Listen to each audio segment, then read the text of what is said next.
Salut tout le monde, c'est Ulysse de VIP pour une nouvelle vidéo et aujourd'hui on se retrouve pour ma première vidéo de jeu vidéo depuis le mois de mai où je vais vous parler de toutes les infos qu'on connaît sur Tom Clancy's The Division.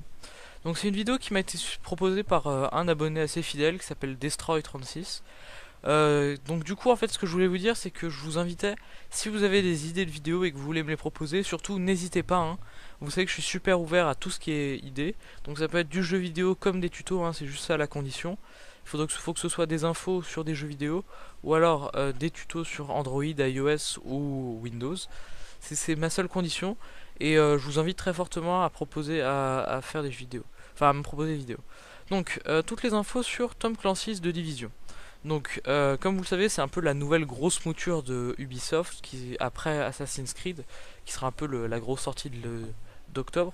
Là, ça va être, vous voyez, Assassin's Creed, c'est un peu la sortie annuelle. Là, ça va être la sortie un peu plus espacée, je voulais vous dire, parce que je crois que le dernier Tom Clancy's est sorti, Ghost Recon Phantom est sorti il y a, ouais, en fait, c'est un free to play. Ah oui. Ouais, c'est un truc de PC de 2012. Voilà, c'est ça. Donc, oui, donc en fait, ça va être de. Qu'est-ce que je disais? N'importe quoi. Donc, en fait, c'est le nouveau gros truc de Ghost de Tom Clancy's. Ça s'appelle deux divisions. Donc, ce qui se passe, c'est que vous êtes dans une sorte de monde post-apocalyptique, ou alors où un virus a infecté beaucoup de personnes, c'est une pandémie. Et du coup, ce qui va se passer, c'est que vous vous êtes plongé dans New York, hein, le jeu se passe à New York, dans une ville à peu près dévastée, ou alors où il n'y a plus d'eau, plus de gaz, plus toutes les boutiques sont fermées.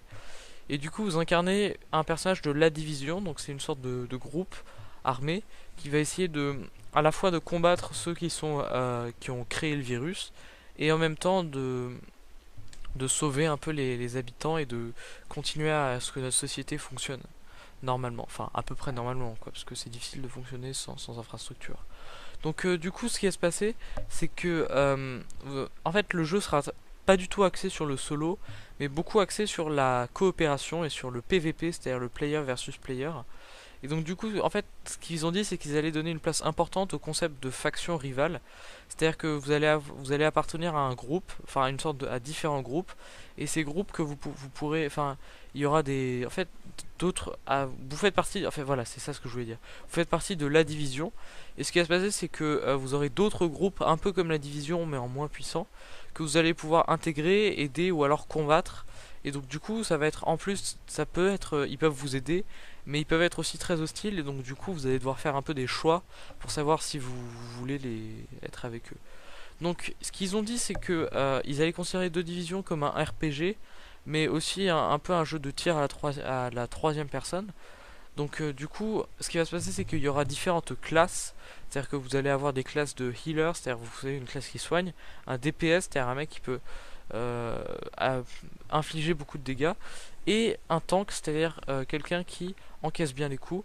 Alors on a pu voir en plus qu'il y aura différentes possibilités d'amélioration. Alors ça, on n'a pas, ils nous ont pas beaucoup précisé si c'est grâce à de l'argent que vous allez pouvoir améliorer vos trucs, vos capacités, ou alors grâce à des actions dans le jeu, c'est-à-dire par exemple tuer quelqu'un, aider un civil, sauver des personnes, vous voyez.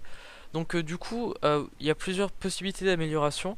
Alors tout ce que je vous dis ici, ça va être des spéculations, c'est-à-dire on n'est pas sûr du tout, mais je pense qu'on peut, au vu des premières images du jeu, les déduire.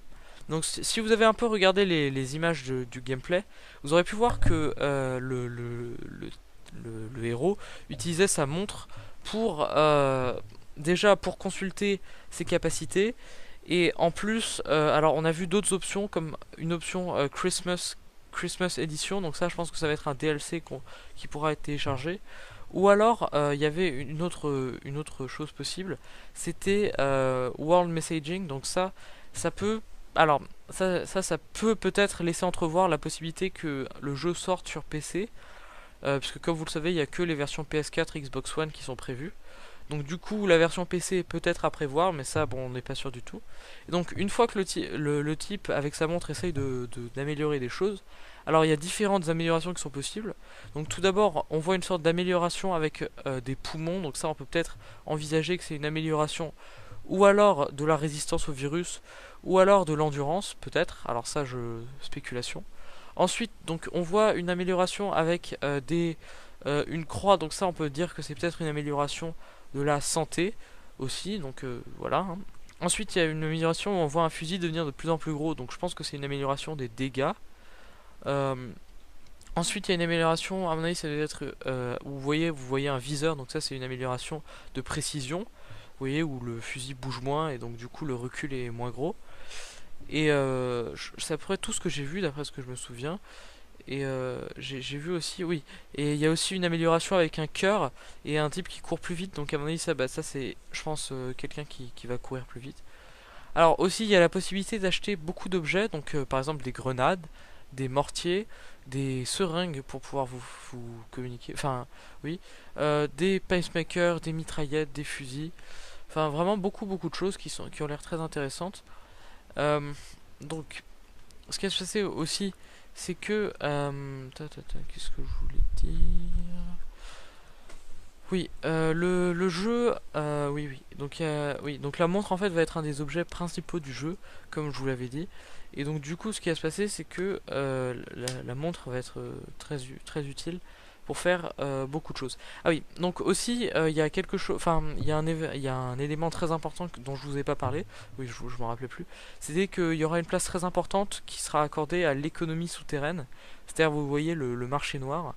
Et donc, comme il n'y a plus d'État, et bah du coup, ce qui va se passer, c'est qu'il y aura le marché noir va totalement exploser, et du coup, vous aurez la possibilité de fabriquer des objets, de créer oui, des objets. Par exemple, je sais pas, enfin, je connais pas très bien les objets qu'on peut créer, mais donc du coup, ce qui va se passer, c'est que avec ces objets, vous pourrez les revendre et ainsi gagner de l'argent, et du coup, pouvoir ainsi vous acheter des packs de santé, des seringues, etc., etc. Je pense que c'est à peu près tout ce que j'avais à vous dire. Ah oui, le moteur graphique du jeu, donc c'est le moteur Snowdrop. Donc ça c'est une nouvelle mouture c'est un nouveau moteur Ubisoft. Donc ça, je vais pas m'exprimer sur ça parce que Ubisoft, en fait, j'avais été un peu trop naïf, j'ai envie de dire, en croyant à peu près tout ce qu'il disait sur Watch Dogs, vous voyez, où il nous avait promis un jeu, une révolution dans le jeu vidéo avec des graphismes époustouflants, alors qu'en fait les graphismes se sont révélés un peu banal, enfin banaux, enfin je sais pas comment on dit, banal je pense. Et donc du coup, je reste sceptique concernant les graphismes du jeu. C'est un peu comme Battlefield 4 où j'avais été très... en fait, faut pas trop se fier aux trucs qu'ils font lors des conférences, parce que ce qui se passe, c'est qu'ils nous promettent la même version sur console next-gen, alors qu'en fait, ce qui se passe, c'est qu'ils le font tourner sur un PC à 15 000 euros. Donc du coup, du coup, ça change un peu totalement la donne. C'est à peu près tout ce que j'avais à vous dire sur Tom Clancy's The Division, je pense.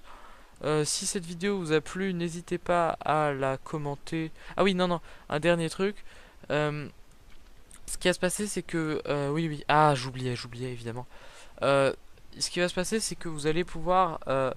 alors, vous aurez une montre... Enfin, la montre, j'avais oublié quelque chose. Euh, ce- Déjà, oui, ce qui va se passer, c'est que déjà, oui, le moteur, ah oui, bon, j'oublie un peu des choses. Le moteur, le Snowdrop, donc il va utiliser déjà, il va normalement créer un éclairage dynamique global et des destructions procédurales. Donc normalement, ça devrait vraiment être réaliste sur Next Gen. Mais comme je vous l'ai dit, méfions-nous, hein, puisque bon, il va se passer, malheureusement, il y a ce truc. Et ensuite, donc, ils ont décidé d'utiliser pleinement les nouvelles technologies de pointe. Donc du coup, ce qui va se passer, c'est que euh, vous allez vous allez pouvoir fabriquer, donc oui, vous allez customiser de A à Z votre go bag, donc votre nécessaire vital en cas de catastrophe. Et du coup, en fait, vous allez pouvoir, oui, voilà, rester en contact permanent avec les autres agents grâce à votre montre tactile. Et du coup, vous allez pouvoir envoyer plein de messages et du coup, il faudra être tout le temps en communication. Et enfin, ce que je voulais dire, c'est qu'il y aura aussi la possibilité d'être sur iPad. C'est-à-dire que sur iPad, vous aurez la possibilité de retrouver vos amis en temps réel et donc avoir et surtout d'avoir une vue aérienne du champ de bataille et donc du coup pouvoir attaquer vos ennemis depuis le haut, un peu comme vous savez Battlefield 4 l'avait inauguré avec le mode Commander qui était sur tablette. Bah maintenant c'est un peu une étape obligée de la plupart des jeux, c'est d'avoir une application et d'avoir des fonctionnalités en plus sur tablette. Et donc du coup ce qui va se passer, c'est que sur iPad et sur tablette Android, hein, je les exclus pas, et sur Surface je pense, vous aurez la possibilité d'identifier des cibles, de renforcer vos alliés, de leur envoyer des colis, vous voyez, de les aider en plein combat. et aussi voilà, d'attaquer aux ennemis. Donc je sais pas quelles seront les possibilités sur tablette, hein, parce que forcément ce sera réduit vu que c'est moins, qu'est-ce que je veux dire, c'est moins élevé. Enfin, les performances des tablettes sont moins élevées, mais je pense qu'il y aura quand même des possibilités. Alors, je sais que ma vidéo est pas très structurée. Et enfin, je pense une dernière info, mais alors ça c'est plutôt de l'analyse. Il sera peut-être possible de conduire des véhicules. Alors ça c'est vraiment pas sûr du tout. Mais au vu des trucs, on a vu en arrière-plan une voiture qui avançait. Donc peut-être, il sera possible de conduire des véhicules.